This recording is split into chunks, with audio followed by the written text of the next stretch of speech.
Hello all welcome to IAC. So ఈ వీడియోలో especially మనకి రీసెంట్గా ఆర్ఆర్బి ఏఎల్పికి సంబంధించిన నోటిఫికేషన్ అనేది రావడం జరిగింది కదా. సో దానికి సంబంధించి దాంట్లో జనరల్ అవేర్నెస్ జనరల్ సైన్స్లో 30 out of 30 స్కోర్ అనేది ఎలా చెయ్యొచ్చు, దానికి ఉన్న పాసిబిలిటీస్ ఏంటి, ఎలా ప్రిపేర్ అయితే దీన్ని రీచ్ అవ్వచ్చు, పేపర్ అనేది ఈజీ అయినా మోడరేట్ అయినా హార్డ్గా ఇచ్చినా సరే సో వర్స్ట్ సినారియోలో కూడా మనం కట్ ఆఫ్ని రీచ్ అవ్వాలని బెస్ట్ స్కోర్ని ఎలా చేయొచ్చు అండ్ వాళ్ళు ఇచ్చిన ఎస్పెషల్లీ ఏవైతే సబ్జెక్ట్స్ ఉన్నాయో జనరల్ అవేర్నెస్ అండ్ జనరల్ సైన్స్కి సంబంధించిన టాపిక్స్ ఉన్నాయి చూసారా ఇక్కడ, వీటికి సంబంధించి ఒక్కసారి ఆ స్ట్రాటజీ అనేది చూద్దాం. అండ్ ఇది ఏఎల్పి వాళ్ళకి మాత్రమే కదా, ఎస్పెషల్లీ ఏఎల్పికి ఇక్కడ చెప్పడం జరిగింది. అండ్ వాళ్ళు ఒక్కరికి అనే కాదు, రైల్వేస్కి మనకి ఇంకా అప్కమింగ్లో ఎన్టీపీసీ గ్రూప్ డి ఇలా ఏవైతే ఉన్నాయో వాళ్ళకి కూడా ఇది చాలా యూజ్ అవుతుంది. ఎందుకు అంటే మనకి జనరల్ అవేర్నెస్ అని చెప్పేసి ఉంది చూసారా, జనరల్ అవేర్నెస్ అనేది కూడా మీకు ఎగ్జామ్లో ఉంటుంది కాబట్టి మిగతా నోటిఫికేషన్స్లో వాళ్ళకి ఇది చాలా బాగా యూజ్ అవుతుంది. వాళ్ళు కూడా ఒకసారి స్ట్రాటజీని చూడొచ్చండి. సో ఒకసారి చూద్దాం. సో మనకి ఆర్ఆర్బి ఏఎల్పికి సంబంధించి చూసుకున్నట్టయితే సిబిటి స్టేజ్ 1లో వచ్చేటప్పటికి జనరల్ సైన్స్ అనేది ఇవ్వడం జరిగింది, జనరల్ అవేర్నెస్. ఒకసారి మనకి సిలబస్ ఇచ్చిన దాని ప్రకారం చూసుకుంటే జనరల్ సైన్స్ అనేది ఉంది, జనరల్ అవేర్నెస్ అనేది ఉంది.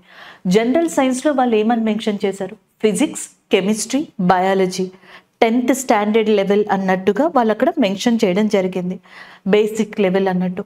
అండ్ నెక్స్ట్ జనరల్ అవేర్నెస్ వచ్చేటప్పటికి కరెంట్ అఫైర్స్ అని చెప్పేసి ఇచ్చారు, సైన్స్ అండ్ టెక్నాలజీ, అలాగే politics, economics, sports and other important subjects అని చెప్పేసి ఇవ్వడం జరిగింది.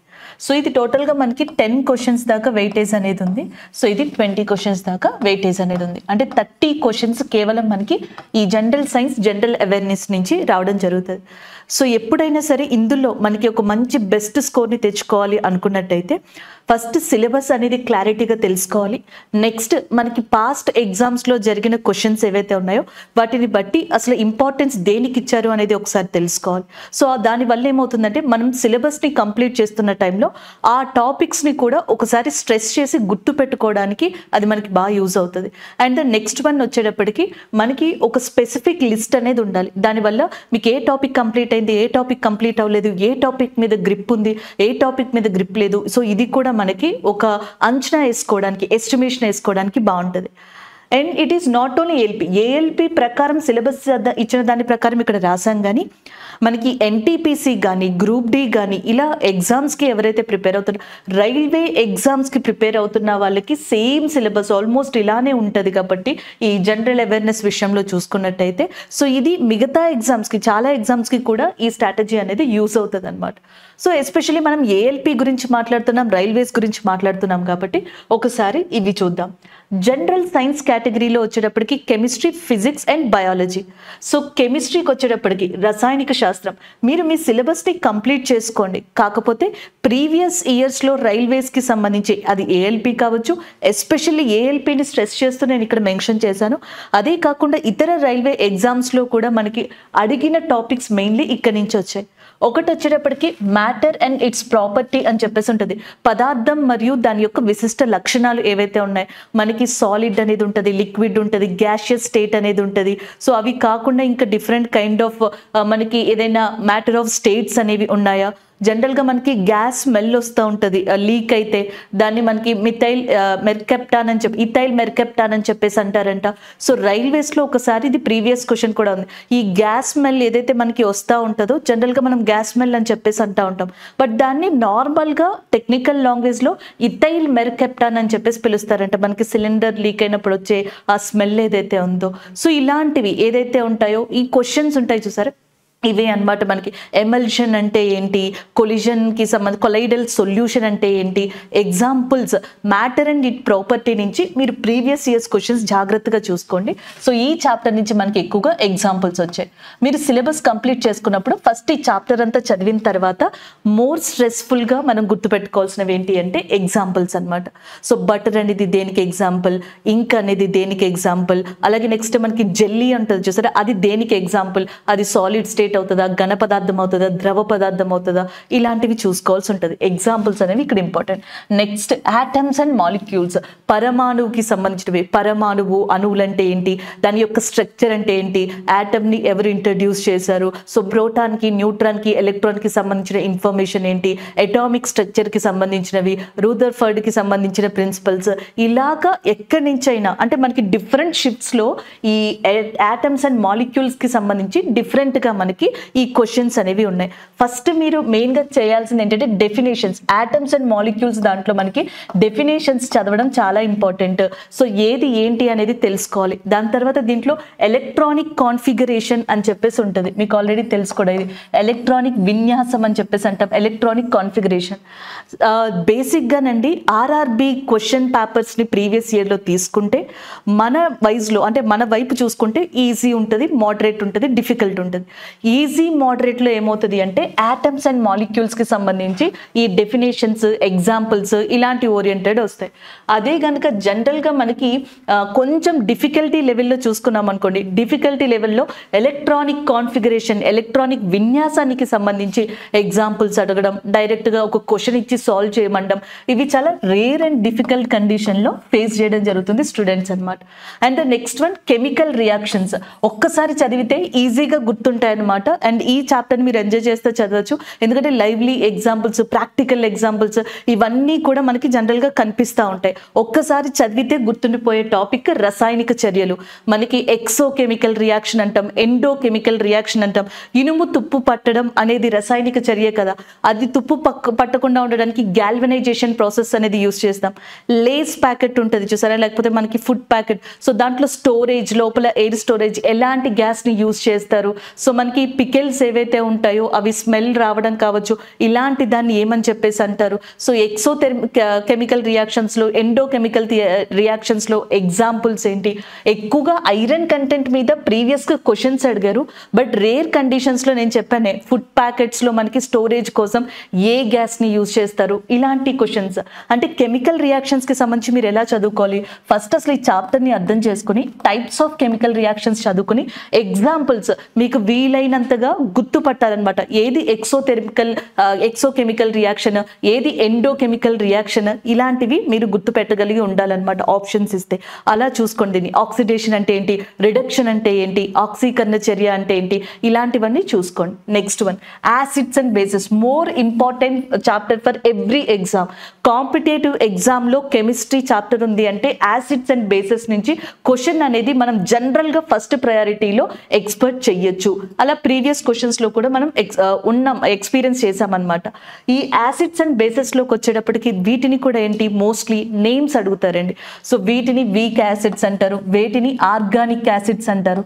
సో జనరల్గా మనకి చీమ కుట్టినప్పుడు యాసిడ్ రిలీజ్ చేస్తుందంట.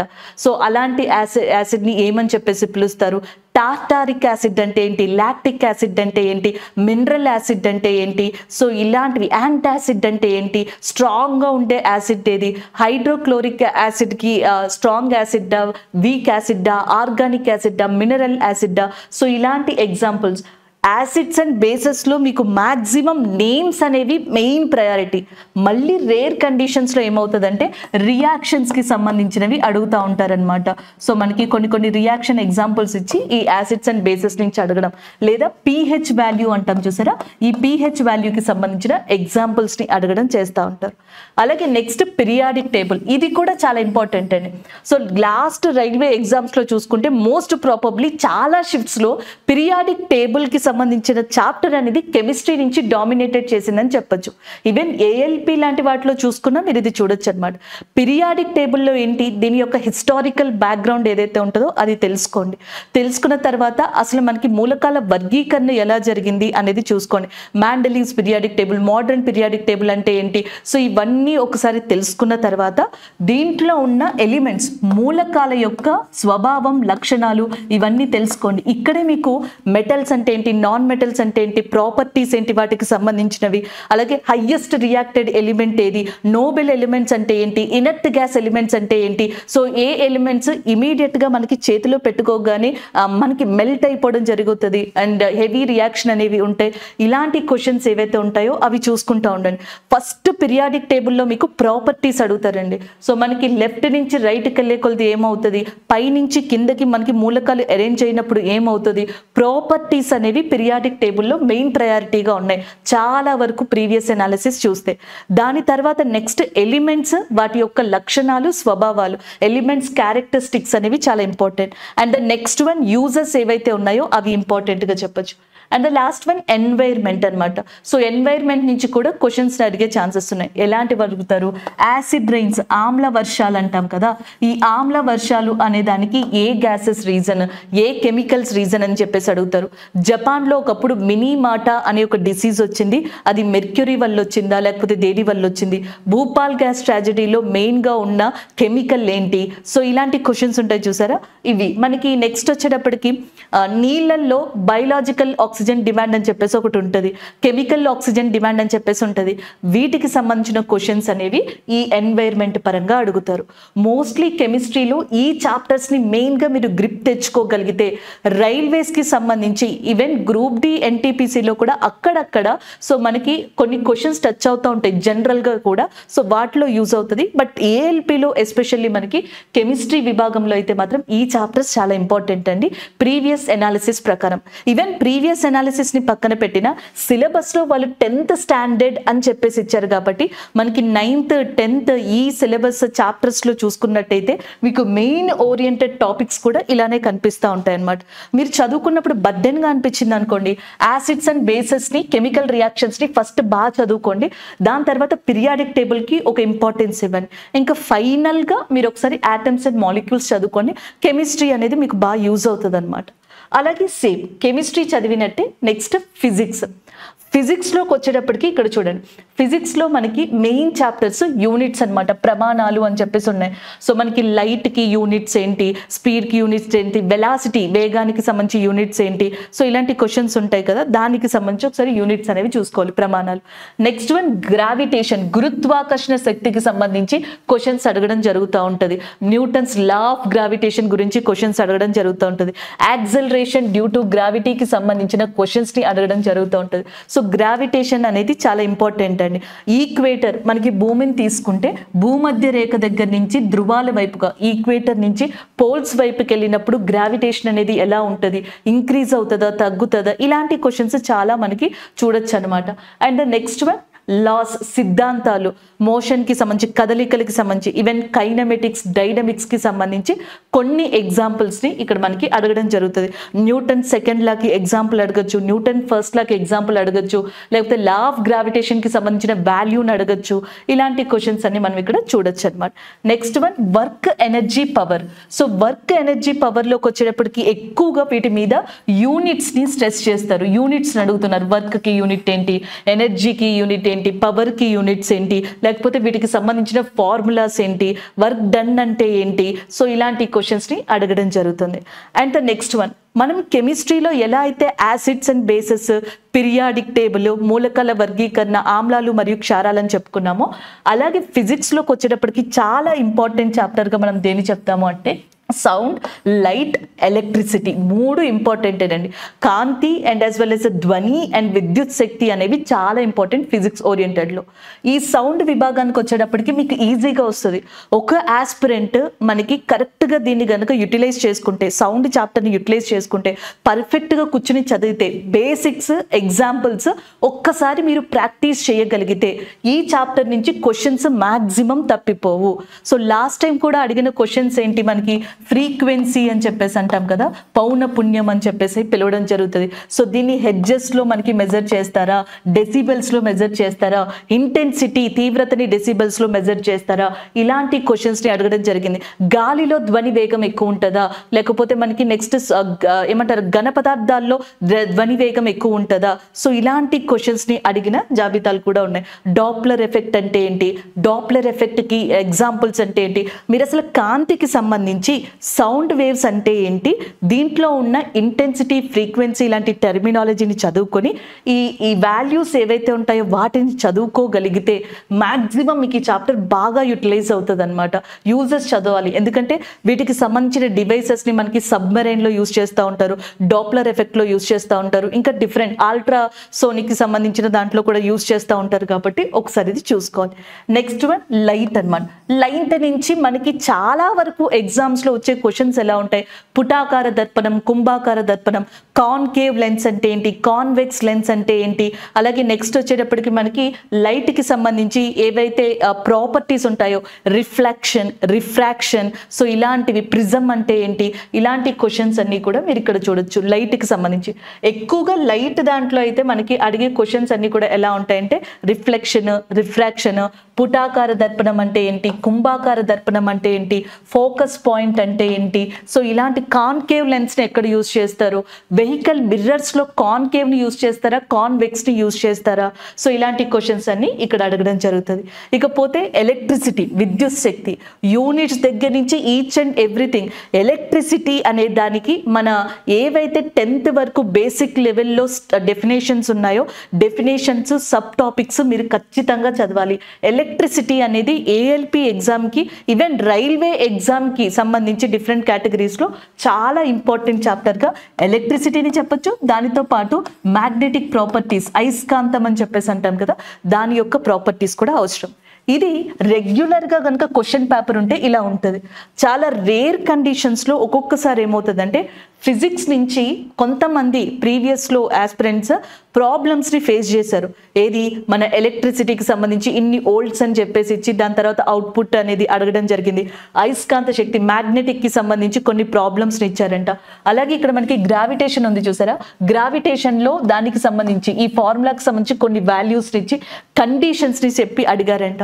సో ఫస్ట్ మీరు ఇవన్నీ చదివిన తర్వాత మీరు చదివే బేసిక్ బుక్స్లోనే దీనికి సంబంధించిన ప్రాబ్లమ్స్ కూడా ఉండొచ్చు. ఆ ప్రాబ్లమ్స్ ఓరియంటెడ్గా చదువుకుంటూ ఉన్నారు. ప్రీవియస్ ఇయర్స్ క్వశ్చన్స్కి సంబంధించిన ప్రాబ్లమ్స్ చేయండి, ఆ ప్రాబ్లమ్స్ని సాల్వ్ చేయడానికి ట్రై చేయండి, వాటికి సంబంధించిన ఫార్ములాస్ని చూసుకోండి, మళ్ళీ మీకు మీరుగా ఒక ఓన్ క్వశ్చన్ని ప్రిపేర్ చేసుకుని మళ్ళీ దాన్ని సాల్వ్ చేయండి. సో దానివల్ల పేపర్ అనేది ఈజీగా ఇచ్చిన అండ్ మనం రెడీగా ఉంటాం. వరస్ట్ సినారియోలో మనది ఏదో ఒక షిఫ్ట్లో పేపర్ టైట్గా ఇచ్చినా సరే, సో మనం ఆల్రెడీ కంటెంట్ని మన దగ్గర ప్రిపేర్ చేసి పెట్టుకున్నాం కాబట్టి అసలు మనం భయపడం. ఒక్క క్వశ్చన్ వచ్చినా 2 క్వశ్చన్లు వచ్చినా వదలకుండా దాన్ని కూడా అటెంప్ట్ చేసే క్యాపబిలిటీ స్టూడెంట్కి వస్తుంది ఒక్కసారి ఆ అనాలిసిస్ ప్రకారం మనం ప్రిపేర్ అయితే. సో ఇది ఫిజిక్స్, కెమిస్ట్రీకి సంబంధించి. అండ్ నెక్స్ట్ వన్ బయాలజీ అండి.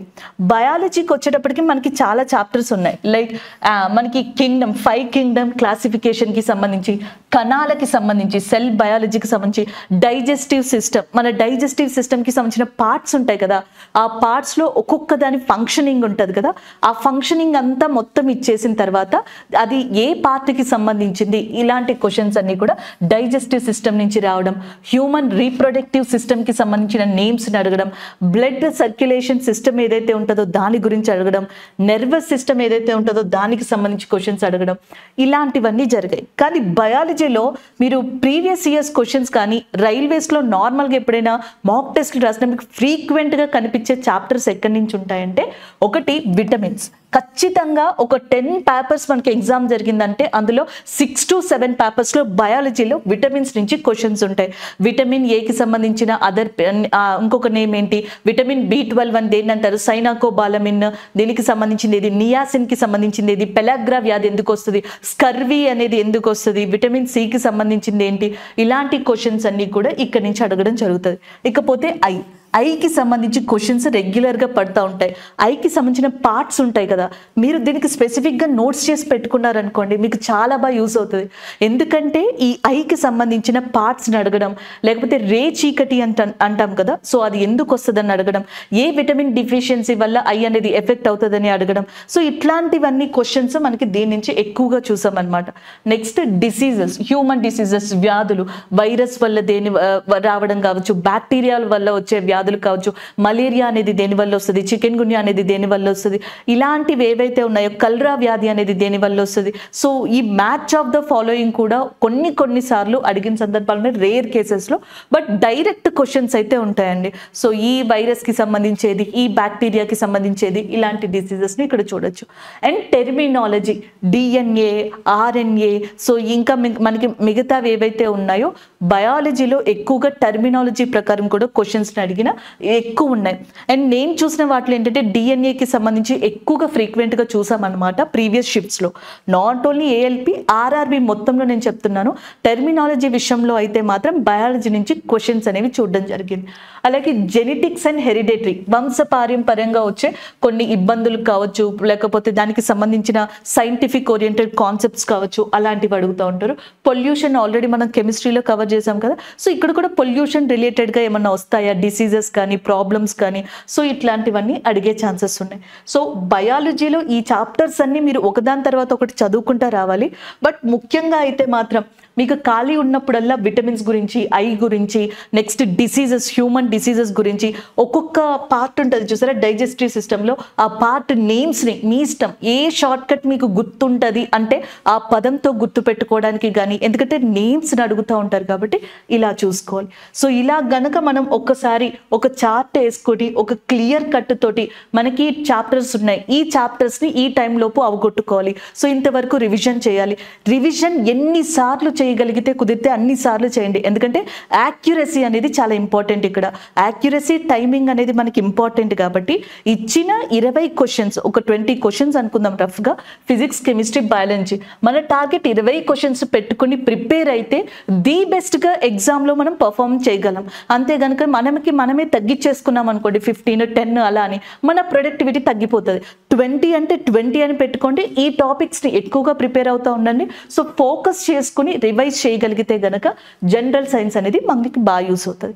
ఇకపోతే జనరల్ అవేర్నెస్ అంటున్నారు కదా, జనరల్ అవేర్నెస్లో వచ్చేటప్పటికి ఏమున్నాయి, current affairs, science and tech, polity, economics, sports and other important subjects 10 questions weightage ఉందన్నమాట దానికి. సో దాంట్లో చూసుకున్నట్టయితే ఇక్కడ ఒక జనరల్గా మనకి ఒక ఏమంటారు షార్ట్ ట్రిక్ చూడండి. కరెంట్ అఫైర్స్ విషయానికి వస్తే కరెంట్ అఫైర్స్లో మనకి జనరల్గా ఏముంటాయి, ఒక డైలీ కరెంట్ అఫైర్స్లో నార్మల్గా మంత్లీలో కానీ ఇంటర్నేషనల్, అంతర్జాతీయ వార్తలు అనేవి ఉంటాయి. నెక్స్ట్ జాతీయ వార్తలు అనేవి ఉంటాయి, క్రీడలు, స్పోర్ట్స్ ఉంటాయి, సైన్స్ అండ్ టెక్నాలజీ ఉంటుంది, ఎకానమీ రిలేటెడ్ ఉంటుంది, డిఫెన్స్ రిలేటెడ్ ఉంటుంది, పాలిటీ రిలేటెడ్ ఉంటుంది, అదర్ దెన్ దట్ ఇంకొన్ని వార్తలు మిస్లీనియస్ అనేవి ఉంటాయి, స్టేట్స్ రిలేటెడ్గా, ఇనిషియేషన్ రిలేటెడ్గా. వాళ్ళు చెప్పిన స్పోర్ట్స్ అనేది ఇక్కడ ఉంది, వాళ్ళు చెప్పిన సైన్స్ అండ్ టెక్నాలజీ ఇక్కడే ఉంది, వాళ్ళు చెప్పిన ఎకనామిక్స్ కూడా ఇక్కడే ఉంది. కరెంట్ అఫైర్స్ని కరెక్ట్గా మీరు యూటిలైజ్ చేసుకోగలిగితే ఆ అవుట్ ఆఫ్ 10 క్వశ్చన్స్లో ఆల్మోస్ట్ మనకి 4 to 5 క్వశ్చన్స్ అనేవి కరెంట్ అఫైర్స్లోనే మీకు కవర్ అయిపోతాయండి. సో ఒకసారి ఇక్కడ చూడండి, కరెంట్ అఫైర్స్లోనే మనం ఎక్స్పెక్ట్ చేయాలి అంటే రైల్వేస్కున్న one of the important subject లేదా టాపిక్ ఏంటి అంటే ఇంటర్నేషనల్ ఆర్గనైజేషన్స్, అంతర్జాతీయ సంస్థలు. వీళ్ళు అదర్ ఇంపార్టెంట్ సబ్జెక్ట్స్ అని చెప్పేసి ఇచ్చారు కదా, ఆ other important subjective point of వ్యూలో, కరెంట్ అఫైర్ పాయింట్ ఆఫ్ వ్యూలో ఇంటర్నేషనల్ ఆర్గనైజేషన్స్ మన ఫస్ట్ ప్రిఫరెన్స్ అవ్వాలి. ఇక్కడి నుంచి కూడా మీరు అంత కష్టపడాల్సిన అవసరం లేదు, ఇన్ డెప్త్కి వెళ్ళాల్సిన అవసరం లేదండి. ఎందుకు ఇన్ డెప్త్కి వెళ్ళాల్సిన అవసరం లేదని చెప్పాను, ఏఎల్పిలో ఈ 10 క్వశ్చన్స్లో అది కూడా మళ్ళీ కరెంట్ అఫైర్స్లో సబ్ టాపిక్ కాబట్టి అంతగా మీరు డెప్త్ వెళ్తే ఏమవుతుందంటే టైం అంతా దీనికి వేస్ట్ అయిపోతుంది. అలా కాకుండా ఇంటర్నేషనల్ ఆర్గనైజేషన్కి సంబంధించిన హెడ్ క్వార్టర్స్ ఉంటాయి కదా, ఆ హెడ్ క్వార్టర్స్తో పాటు హెడ్స్ ఉంటారు కదా, అండ్ హోస్ట్ చేసిన కంట్రీస్ ఉంటాయి, ఇవి చూసుకుంటే చాలు. అయితే క్వశ్చన్ ఏంటంటే 1 year చూసుకోవాలా, 6 months చూసుకోవాలా? సో నువ్వు ఇప్పటి నుంచి ప్రిపరేషన్ స్టార్ట్ చేస్తే ఇప్పటి నుంచి చక్కగా ఒక 1 month ఫాలో అవ్వు. ఇంటర్నేషనల్ ఆర్గనైజేషన్స్ 1 month ఫాలో అవ్వండి. 1 monthకి రోజులో ఏదో ఒక రోజు మనకి యునైటెడ్ నేషన్స్ ఐక్యరాజ్య సమితి కనిపిస్తుంది, G20 కనిపిస్తుంది, G7 కనిపిస్తుంది, G77+ కనిపిస్తుంది, షాంఘై కోఆపరేషన్ ఆర్గనైజేషన్ కనిపిస్తుంది. వారంలో ఒకవేళ మీరు నిజంగా కాన్సన్ట్రేట్ చేస్తే ఇంటర్నేషనల్ ఆర్గనైజేషన్స్లో ఒక 8 to 9 ఇంటర్నేషనల్ ఆర్గనైజేషన్స్ మీకు రివిజన్ కూడా అయిపోతాయి. స్పెషల్గా మీరు మళ్ళీ దానికి స్టాటిక్ జీకే అని వేరే కానీ చదవాల్సిన అవసరం లేదు. కరెంట్ అఫైర్ అయిపోతుంది, కరెంట్ అఫైర్తో పాటు ఇంటర్నేషనల్ ఆర్గనైజేషన్స్ కూడా అయిపోతాయి. Next one persons. ఈ పర్సన్స్లో ఎక్కువగా వాళ్ళు కాన్సన్ట్రేట్ చేసేది అపాయింట్మెంట్స్ మీద. ఎందుకంటే లాస్ట్ టైం చూసుకుంటే చీఫ్ మినిస్టర్ ఎవరు, గవర్నర్ ఎవరు, చీఫ్ మినిస్టర్ ఎవరు, గవర్నర్ ఎవరు. సో పర్టికులర్ స్టేట్కి సంబంధించిన చీఫ్ మినిస్టర్ గవర్నర్ని అడిగారు. సో మనం ఒకే ప్లాన్ మీద ప్రీవియస్ ఇయర్స్ క్వశ్చన్సే మోటోగా వెళ్ళిపోయాం అనుకోండి, కొంచెం ఇబ్బంది పడతాం, ఎందుకంటే పేపర్ ప్యాటర్న్ చేంజ్ చేస్తే. అందుకే బ్యాలెన్స్డ్గా వెళ్ళాలి. మరి బ్యాలెన్స్డ్గా ఎలా వెళ్ళాలి?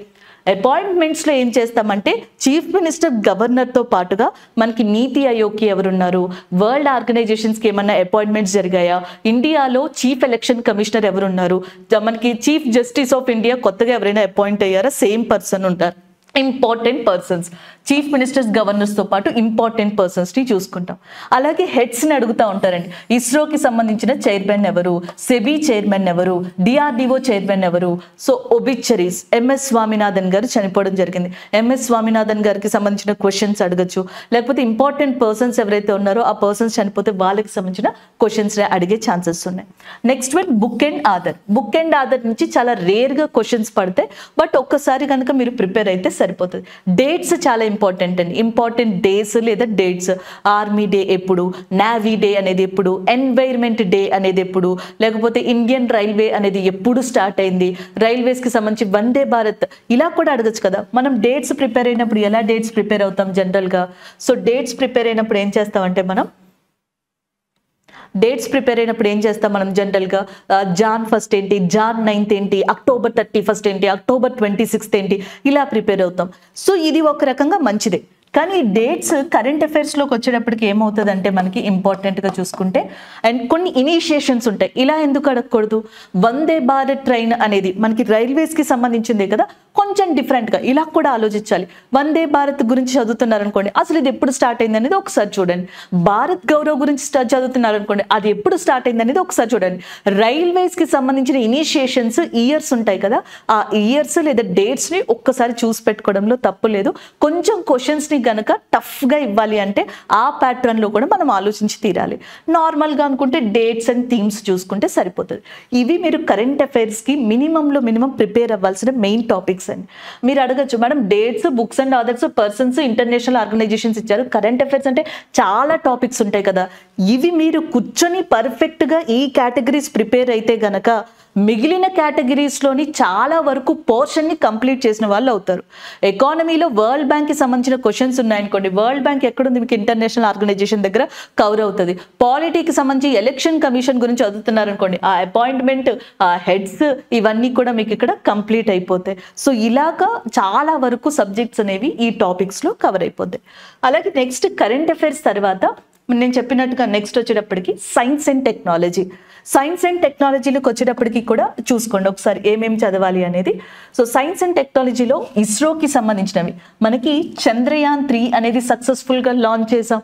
అలాగే నెక్స్ట్ వచ్చేటప్పటికి ఆదిత్య L1 అనేది సక్సెస్ఫుల్గా లాంచ్ చేసాం. శుక్రయాన్ అనే దాన్ని లాంచ్ చేయబోతున్నాం అతి త్వరలో. గగనయాన్ అనే దాన్ని కూడా లాంచ్ చేయబోతున్నాం. అలాగే మనకి ఇస్రో కంటూ ఒక ప్రాధాన్యతని డెవలప్ చేసుకుంటూ వచ్చింది. Father of Indian missile programme అని ఎవరిని అంటారు, స్పేస్ ప్రోగ్రామ్ అని ఎవరిని అంటారు, father of atomic energy in India అని ఎవరిని అంటారు, డిఆర్డిఓ హెడ్ ఎవరు, డిఆర్డిఓ ఏ మిసైల్స్ని రీసెంట్గా టెస్ట్ చేసింది, ఏ ఐఐటి మనకి కాశీ తమిళ సంఘం అనే దాంట్లో వన్ ఆఫ్ ద పార్ట్నర్గా ఉంది, ఏ ఐఐఎం యువ సంఘం అనే దాంట్లో వన్ ఆఫ్ ద పార్ట్నర్గా ఉంది. సో మనకి రీసెంట్గా ఏదైనా యాప్స్ అనేవి స్టార్ట్ అయ్యాయా, చాట్ జీపీటీ లాంటి వాటిని ఇండియాలో ఏదైనా ఇంట్రడ్యూస్ చేశారా, ఆర్టిఫిషియల్ ఇంటెలిజెన్స్కి సంబంధించిన యాప్స్ ఏమన్నా స్టార్ట్ అయ్యాయా, సో ఇలా డిఫెన్స్కి సంబంధించిన యాప్స్ ఏమన్నా స్టార్ట్ అయ్యాయా, ఎవరు ఇనిషియేషన్ చేశారు. అలాగే స్టార్టప్స్, సైన్స్ అండ్ టెక్నాలజీకి సంబంధించి ఏమన్నా స్టార్టప్స్ కరెంట్ అఫైర్స్లో ఉన్నాయా, ఇవన్నీ కరెంట్ అఫైర్స్లోవి మీరు ఫాలో అయితే సరిపోతుంది. ఓవరాల్గా కరెంట్ అఫైర్స్ని మీరు టార్గెట్ చేస్తే ఈ చాప్టర్స్లో గనక అటు జీకే, సబ్జెక్ట్, కరెంట్ అఫైర్స్ మొత్తం కవర్ అవుతాయి. చాలా మంది అడుగుతారు ఇన్ని సబ్జెక్ట్స్ ఉన్నాయి, టైం తక్కువ ఉంది, ఎలా ప్రిపేర్ అవ్వాలి. సో అందుకే స్మార్ట్గా ప్రిపేర్ అవ్వాలండి. సైన్స్, జనరల్ అవేర్నెస్ విడదీసాం కదా. జనరల్ అవేర్నెస్లో ఫస్ట్ ఇంపార్టెన్స్ కరెంట్ అఫైర్స్కి ఇవ్వు. సో కరెంట్ అఫైర్స్కి ఎందుకు ఇవ్వాలి అనేది కూడా నేను ఒక రీజన్ చెప్పాను మీకు. ఎందుకంటే ఊరికినే హెడ్లైన్ చదివేస్తే కరెంట్ అఫైర్ అనేది నార్మల్గానే యూజ్ అవుతుంది. అలా కాకుండా స్పెసిఫిక్గా కొన్ని టాపిక్స్ తీసుకుని కనుక వాటి మీద కాన్సన్ట్రేషన్ చేయగలిగితే కరెంట్ అఫైర్స్ని దాదాపుగా కొంతవరకు కంప్లీట్ చేసిన వాళ్ళు అవుతారు, దాంతోపాటుగా అదర్ టాపిక్స్ని కూడా కంప్లీట్ చేసిన వాళ్ళు అవుతారు. అలాగే దాంతోపాటుగా నెక్స్ట్ వచ్చేటప్పటికి స్పోర్ట్స్ అండి. స్పోర్ట్స్లో ఎలాంటివి చదవాలి? స్పోర్ట్స్లో చాలా ఇంపార్టెంట్ టెర్మినాలజీ. సో టెర్మినాలజీ అనేది ఇంపార్టెంట్. ఫుట్బాల్లో వైట్ కార్డ్ చూపిస్తారంట, వైట్ కార్డ్ అనేది దేన్ని రిప్రజెంట్ చేస్తుంది అలాంటివి తెలుసుకోవాలి. అలాగే నెక్స్ట్ వచ్చేటప్పటికి మనకి ఏమంటారు, టెస్ట్ క్రికెట్స్లోనో నార్మల్ క్రికెట్స్లోనో నైట్ టైం మ్యాచెస్లో మనకి పింక్ బాల్ని యూస్ చేస్తారంట. సో దానికి సంబంధించిన ఇన్ఫర్మేషన్, సో జనరల్గా మీ ఫ్రెండ్తో డిస్కస్ చేస్తూనో మీ పక్కన ఆస్పిరెంట్తో డిస్కస్ చేస్తూనో మీకు మీరు డిస్కస్ చేసుకుంటూ ఉంటేనో ఇవి గుర్తుంటా ఉంటాయి అన్నమాట. మనకి ఎప్పుడు గ్రాండ్ స్లామ్స్ జరుగుతూ ఉంటాయి. Australia open, US open, French open, Wimbledon అంట గ్రాస్ కోర్ట్లో జరుగుతుంది. అలాగే మనకి హార్డ్ కోర్ట్లో కొన్ని జరుగుతాయి, క్లే కోర్ట్లోనేమో ఫ్రెంచ్ ఓపెన్ అనేది జరుగుతుంది. సో ఇలాంటి క్వశ్చన్స్ని ఇక్కడ అడిగే ఛాన్సెస్ ఉన్నాయి. అలాగే మనకి పర్సన్స్ అన్నమాట. సో పర్సన్స్లో మనకి సాక్షి మాలిక్ గారు ఎవరని అడగచ్చు, వినేష్ ఫోగట్టా గారు అంటే ఎవరని అడగచ్చు, లేకపోతే నెక్స్ట్ వచ్చేటప్పటికి పివి సింధు గారికి సంబంధించి ఏదైనా క్వశ్చన్ అడిగే ఛాన్స్ ఉంది, లేకపోతే మన ఇండియన్ హాకీ పర్సన్స్కి సంబంధించి అడిగే ఛాన్స్ ఉంది. రోహన్ బోపన్నా గారు ఆస్ట్రేలియా ఓపెన్లో మెన్స్ డబుల్ విభాగంలో 2024లో ఇండియాకి టైటిల్ని తీసుకొచ్చారు, ఆయన గురించి అడగచ్చు. అవార్డ్స్ అన్నమాట, అర్జున అవార్డు ఇలాంటివి ఉంటాయి కదా, ఖేల్ రత్న అవార్డు, వాటికి సంబంధించిన ఇన్ఫర్మేషన్. నేను ఇప్పుడు అప్డేట్స్ చెప్పాను కదా, రోహన్ బోపన్న గారు 2024లో గెలుచుకున్నారని. ఇలాంటి క్వశ్చన్స్, ఒలింపిక్స్ ఎక్కడ జరుగుతాయి, ఖేలో ఇండియా గేమ్స్ ఎక్కడ జరుగుతాయి, వాటికి సంబంధించిన మాస్కెట్ ఏంటి, ఇలాంటివి స్పోర్ట్స్లో చదువుకుంటే మీకు బాగా యూజ్ అవుతుంది అనమాట. అలాగే నెక్స్ట్ పాలిటీ ఎకానమీకి పెద్దగా స్ట్రెస్ తీసుకోవద్దు. ఈవెన్ ఇక్కడ అదర్ సబ్జెక్ట్స్లో మనకి జాగ్రఫీ కూడా రావచ్చు, స్టాటిక్ జీకే కూడా రావచ్చు. వీటికి ప్రీవియస్ ఇయర్స్ క్వశ్చన్స్ హెల్ప్ తీసుకోండి.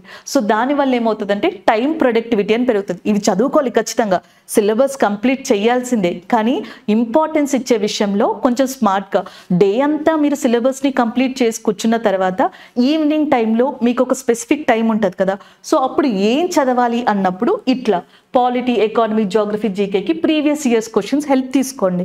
అండ్ వాటిలో ఉన్న ఆప్షన్స్ని మళ్ళీ చదువుతూ ఉండండి. కరెంట్ అఫైర్స్ని ఏం చదవాలి ఒక వారంలో అన్నప్పుడు స్పోర్ట్స్ కేటగిరీ తీసుకుని చక్కగా ఇలా చదువుకోండి. లేదు జనరల్ సైన్స్ని నేను ఇట్లా ఒక టార్గెట్ పెట్టుకున్నాను అనుకున్నప్పుడు ఫస్ట్ మీ ఇష్టం, బయాలజీ తీసుకుంటారో కెమిస్ట్రీ తీసుకుంటారో, నాకు ఈ వీక్లో ఈ 3 టాపిక్స్ అయిపోవాలని చెప్పేసి ఒక టార్గెట్ పెట్టుకోండి.